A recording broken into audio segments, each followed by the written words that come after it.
I have an issue with my wireless Go.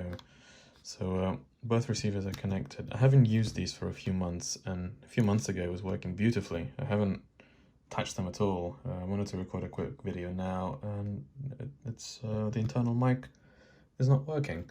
So I have another Rode mic here, the Go 2 I think it is. So if I connect that one, I'll connect it to the first transmitter. Connected to the first transmitter, absolutely fine. You can see the first transmitter. I'll connect it to the second transmitter.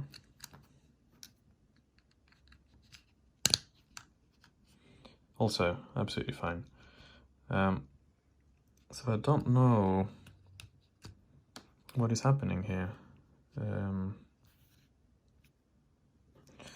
So again, haven't touched anything, haven't changed anything. It was working beautifully, and it can't be the socket because it's they were both working fine a couple of months ago. They can't just suddenly both fail. But the internal mic just will not switch on. I don't know why. Please help.